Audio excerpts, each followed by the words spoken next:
कई बार अर्थव्यवस्था को लेकर डाउट रहता है कि भाई अर्थव्यवस्था के प्रकार जो हैं वो समझ नहीं आ रहे हैं, तो समाजवादी कौन सी है, पूंजीवादी कौन सी है, मिश्रितवादी कौन सी है। तो मैंने आपको बताया कि भाई आर्थिक क्रियाओं को जोड़ दोगे तो अर्थव्यवस्था बन जाएगी। यानी जो जो काम हम आर्थिक अपने आजीविका के लिए करते हैं वो अर्थव्यवस्था बनाती है। कोई कृषि का काम करता है, कोई विनिर्माण का काम करता है, कोई सेवा का काम करता है जैसे पर्यटन, शिक्षा, स्वास्थ्य इत्यादि, तो वो अर्थव्यवस्था सारी आर्थिक क्रियाओं को जोड़ के अर्थव्यवस्था बन जाती है। अब पूछते हैं कि भाई पूंजीवादी क्या है, समाजवादी क्या है, मिश्रितवादी क्या है। तो अपने परिवार से समझ सकते हैं हम, इसमेमें कोई बहुत बड़ी समस्या नहीं। जैसे हम कुछ ऐसे परिवार होते हैं जहां पर दादाजी ने सबको फ्री कर रखा है। दादाजी कहने को मालिक तो हैं, लेकिन 4 बेटे हैं दादाजी के, तुम्हारे पापा हैं, चाचा हैं, दूसरे चाचा है, ताऊ हैं, चारों अपना अपना कमा रहे हैं, सबको कोई ना कोई रोजगार करने की छूट मिली हुई है। दादाजी उसमें कोई इंटरफेयर नहीं करेंगे। दादाजी कहेंगे कि थोड़ा बहुत हमको दे दिया करो बेसिक सब्जी उब्जी लाने के लिए, बस बाकी अपना कमाओ खाओ, हमसे कोई मतलब नहीं है, ठीक है। और दादाजी घर की कानून व्यवस्था देख लेंगे, थोड़ा सा देखेंगे कहीं लड़ाई झगड़ा ना हो, किसी से बातचीत ना हो, है ना, कोई झगड़ा लड़ाई ऐसा ना हो जाए, ये सब दादाजी देखेंगे। बाकी सब स्वतंत्र है और सबका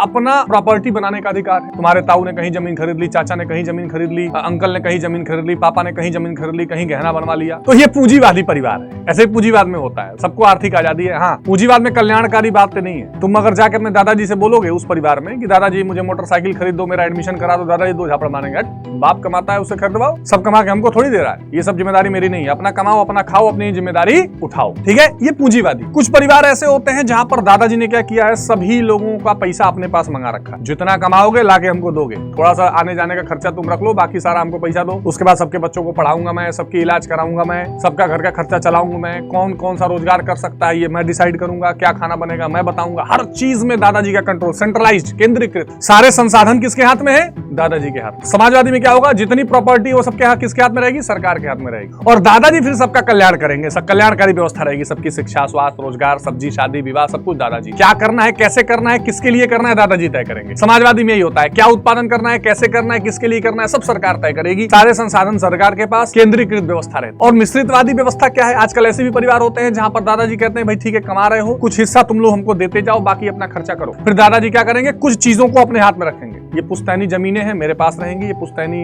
गहने हैं मेरे पास रहेंगे, कमा रहे हो उसमें से कुछ हिस्सा मेरे पास रहेगा, ये चीजें खर्च करने के लिए तुमको अलाउड है, ये करना है तुम मुझसे पूछ लेना, कहीं नई जमीन खरीदोगे हमसे पूछ लेना, बाकी जो कर रहे हो करते रहो। यानी कुछ चीजें सरकार अपने हाथ में रखती है, कुछ चीजें सरकार निजी क्षेत्र में छोड़ देती है। ये जो प्रक्रिया है ये मिश्रितवादी प्रक्रिया। तो पूंजीवादी, समाजवादी, मिश्रितवादी, ये 3 प्रकार की जो अर्थव्यवस्थाएं हैं, ये तीनों अर्थव्यवस्थाएं अगर आप ध्यान से देखोगे तो आपको अपनी फैमिली में मिल जाएंगी और इससे आसानी से समझ। तो आई थिंक तुमको भी समझ में आ गया होगा जो कमेंट कर रहा है, आप लोगों को भी आए कि नहीं जरूर कमेंट करके बताइएगा।